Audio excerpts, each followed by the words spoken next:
This movie is based on a true story. Ruth Bader Ginsburg is a student at Harvard University. Since Ruth is a woman, she stands out from the rest. Dean Erwin Griswold gave a speech about the responsibility that will rest on future lawyers. At some point, Ruth noticed another girl. They were obviously going to have a hard time. In the evening, Ruth asked her husband Martin, who was babysitting their young daughter Jane, which outfit makes her look more like a Harvard student. Martin joked that she doesn't look like a Harvard student at all. It's not about the outfit, but about her. Ruth attended a party where all the first-year law students and faculty gathered. The dean raised a toast to women who obtained the privilege of receiving a law degree at Harvard 6 years ago. There were 9 girls enrolled in the faculty this semester. The dean asked each of the ladies to introduce themselves. First was Honey Callahan from Minneapolis, whose father is also a lawyer. The daughter wants to follow in his footsteps. Emily Hicks from Connecticut said her parents wanted her to get married after college, but Emily didn't want that, nor did she want to become a teacher. The dean interrupted Emily, saying it wasn't a compelling reason, and gave the floor to the next girl. It was Ruth's turn.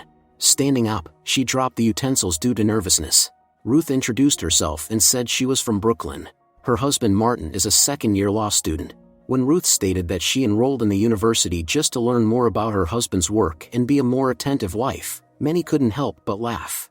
At home, Ruth expressed her frustration to the husband. She believes the dean and professors will never take her seriously just because she's a woman. But Martin believes in her, and that's what matters most. Classes soon began.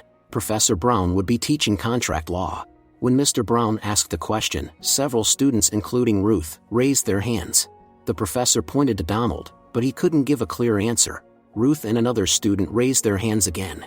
Even though Ruth sat closer to the professor, he gave the guy the floor. Determined, Ruth pointed out the mistake in the classmate's answer. The professor was impressed but didn't show it. In the evening, students drank and had fun. At some point, Martin felt unwell and collapsed. At the hospital, Ruth is nervous waiting for news. Later, the doctor said that Martin would stay in the hospital today because more tests and examinations were needed. Ruth understood that the doctor was withholding something, but he only advised her to go home and rest. Throughout this time, Emily watched over the Ginsburg's daughter. Emily hugged Ruth in a show of support and asked to let her know when there was news.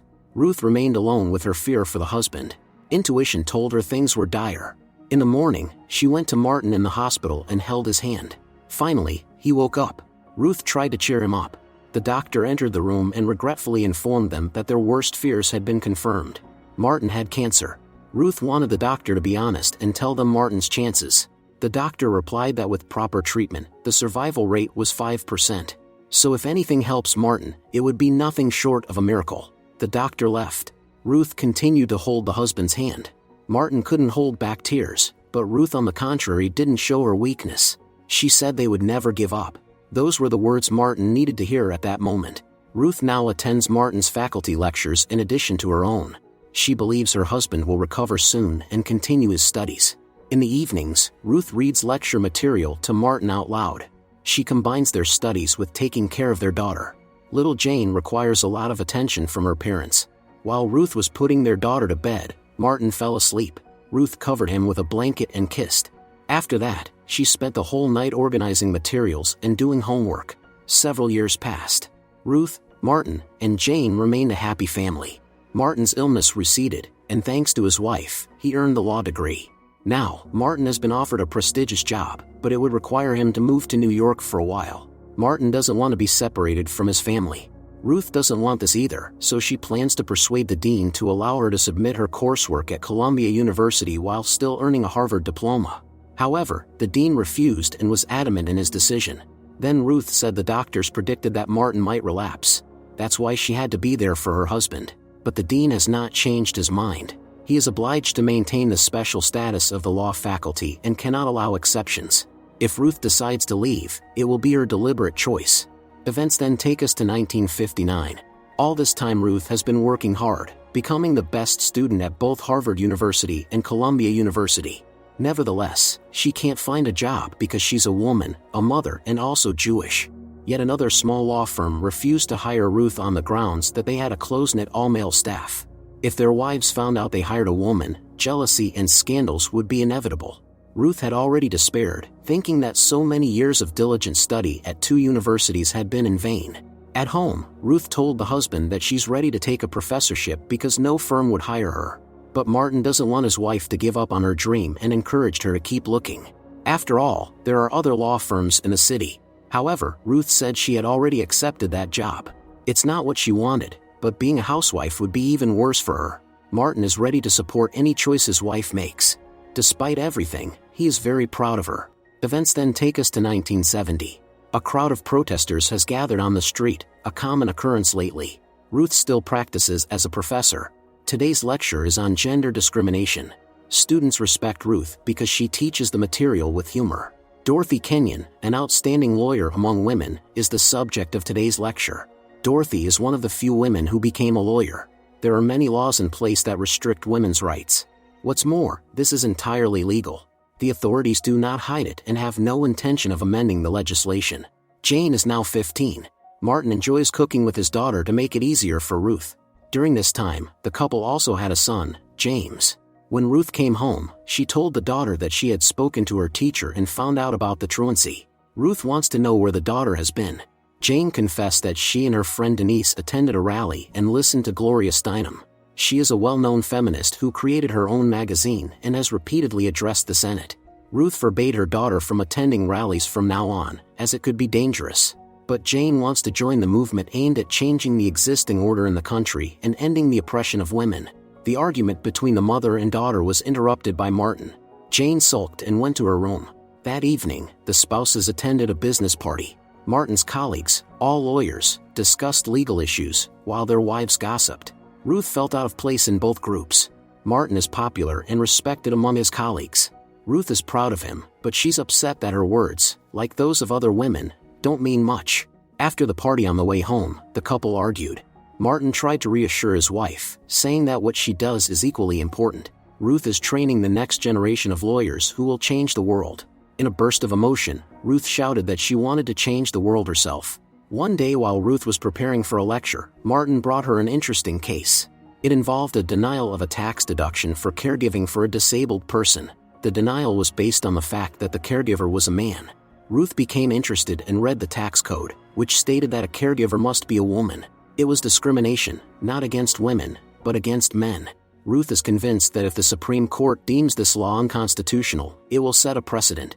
Ruth believes that this is exactly what will break the system of total discrimination.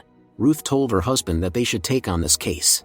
The very next day, she went to the office of her good friend, lawyer Mel Wolfe, who heads the Civil Liberties Union. Mel refused to take on the case because it was outside his expertise. However, Ruth was determined to file an appeal. If the court deems that law unconstitutional, it will put an end to discrimination. But they can't do it without Mel's help. Mel argued that morality doesn't matter in today's reality. Even Dorothy Kenyon couldn't achieve equality, let alone them. But Ruth isn't going to give up so easily. She made a call to Colorado and was going to Denver. The husband and children walked her to a taxi and wished her luck. In Denver, Ruth visited the home of Charles Moritz, with whom she had previously arranged a meeting. Mr. Moritz is the plaintiff who takes care of his disabled mother. Charles had previously consulted 4 different lawyers, but none of them helped him. Since Ruth had once cared for a sick person herself, she understood how challenging it could be. However, Charles was not legally entitled to a tax deduction because he was a man.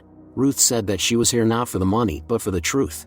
The Constitution states that all people are equal under the law, but in practice it's not the case. Therefore, Ruth intends to convince the federal court that many laws are unconstitutional. After hearing Martin out, his boss Tom thought their scheme was doomed to failure. However, Tom gave Martin the green light. Perhaps they should really fight. Jane is growing up just as stubborn as her mother, and that often leads to conflicts between them. Now all of Ruth's thoughts are consumed by their case, so Martin himself decided to have a frank talk with Jane. She's going through a difficult teenage period and needs the parents' support. With tears in her eyes, Jane said that she wants to be as strong and smart as her mother. Martin explained to his daughter that her mother is used to questioning everything.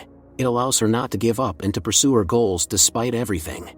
Now the spouses are working on the same case. They have always been like-minded and have acted as a team. Ruth decided to meet Dorothy Kenyon in person and brought her daughter along to set an example. However, Dorothy doesn't believe in the success of this case. She once lost a case of her lifetime that aimed to put an end to discrimination, so it was all for nothing. Dorothy told Ruth that the country is not ready for such changes yet. First, people's mindset needs to change, and only then can laws be amended. This is how Ruth's first meeting with her idol went. Despite Dorothy's refusal to help, Ruth is not going to back down. Jane believes in her mother. Seeing her daughter's boldness and determination, Ruth realized that Dorothy Kenyon was wrong. Times have already changed, so it's time to change the laws. The Ginsberg couple has embarked on a massive undertaking. During the day, Ruth lectures, and in the evenings she and her husband prepare for the upcoming court hearing. Gradually, Ruth is gaining more allies. One day Mel saw Dorothy in his office. She is still dealing with some minor cases involving gender discrimination. In turn, Mel advocates for people's civil liberties. He and Dorothy have been working together for a long time. Now, Dorothy wants Mel to take on Charles Moritz's case alongside Ruth and Martin. As usual on a weekday, Ruth was giving a lecture, but she was interrupted by Mel, who made it clear that he was joining the case. They went to a bar to discuss the details. Mel asked what, if they suddenly theoretically win the case, what to do next. Ruth believes that the Supreme Court will have to review the legislation. This is the only way to put an end to discrimination in the country. Upon learning of this, Mr. Brown was about to contact the Supreme Court Justice. Jim Bozarth, a young ambitious lawyer, asked Mr. Brown to entrust this case to him. Mr. Brown and Mr. Bozarth personally met with the former dean of the law school, who is now the Attorney General. Together they intend to put an end to the idea of gender discrimination and defeat the Ginsberg couple, as well as their supporters in court. Jim is ready to study over 20,000 pages of legislation. Later, he explained to Brown that computers would find what they are looking for in a matter of days. This process would take place without human involvement. Ruth received a package from the Department of Justice. Martin didn't expect his wife to organize extra classes for her students at home. Ruth said that they received a response from the government. That's when Martin learned that Griswold would oppose them in court. Bozarth, Mr. Brown and Mr. Griswold are also thoroughly preparing for the upcoming trial. They intend to defend the existing order of things. In their opinion, women should stay at home and raise children, while men should work and support the family. Many believe that equality will lead to mass divorces and other problems. In the evening, the Ginsbergs were visited by Gerald Gunther, Ruth's mentor. He had always been a welcome guest in their home. Gerald helps Ruth, Martin and Mel prepare for the trial. They will face an appellate court where there are no jurors, only a judge and the defendants. They imagined that the hearing had already begun. Ruth realized that she wouldn't be able to handle the opponent's attacks if she didn't learn to control her emotions. Martin advised her to be more confident and to make jokes if the judge started asking tricky questions. Seeing this, Mel expressed the opinion that Martin should be the one to speak in court because he has much better self-control. However, Martin flatly refused. This is his wife's case, and he is just helping her. Later, Mel told Martin quietly that what was needed at the trial was an experienced lawyer who would command the judge's respect. Ruth has extensive theoretical knowledge but lacks experience. Saying that it was a productive practice session, Mel, Gerald, and the other assistants left. Ruth doubts that she can handle it. Mel is right that she could easily get flustered and succumb to her emotions in court, but Martin instills confidence in his wife. The next day, Ruth received an urgent call from Mel, who asked her to come to his office. He introduced her to Alan Durr, a lawyer who was looking for someone to help him win a case in the Supreme Court. Ruth was confused. She clearly isn't prepared to handle two cases simultaneously. When Alan left, Mel admitted that he had talked to Brown and learned that they intend to pay Charles to keep the case quiet. So, there's no chance of winning the court case. In Mel's opinion, Ruth should back down because if they lose, she will set the women's rights movement back by 10 years. Alan, on the other hand, is going to go to the Supreme Court, but he is interested in a different case. Mel doesn't hide the fact that he considers Ruth and Martin's venture doomed. However, he wants to help Ruth's legal career and offers her assistance to Alan as an alternative. Barely containing her emotions, Ruth accepted the case folder. Before she left, Mel said that the sooner she calls Charles, the better. Back at home, Ruth told Martin that she had an idea. It doesn't matter now, but the mere thought that women won't get equality breaks her heart. Ruth is deeply disappointed in herself and wants to remove all reminders of this case from their home. As Mel said, it was doomed to fail. Jane, who learned about everything from her father, told her mother that Mel Wolfe is just a fool. She believes that the mother shouldn't give up for the sake of the new generation, but Ruth sees no way out. That same evening, Ruth called Charles and honestly told him that the Civil Liberties Union thought they should drop the trial and accept the money. This offer was personally for Charles, so it wouldn't affect the country's legislation or change the world as Ruth had dreamed. Of course, Charles was disappointed. He had hoped that their lawsuit would be the first step in ending injustice. Ruth met with Mr. Brown and Griswold, who missed no opportunity to let loose with sarcastic jokes. Ruth stated that her client had conditions. Firstly, the government must acknowledge that he did nothing wrong.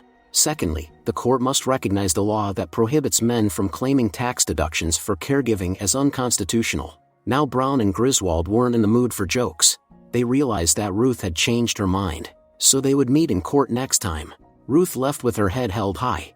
At home, she rehearsed her opening statement in front of the mirror. Mel Wolfe doesn't believe in her, but Ruth is determined to prove herself to everyone.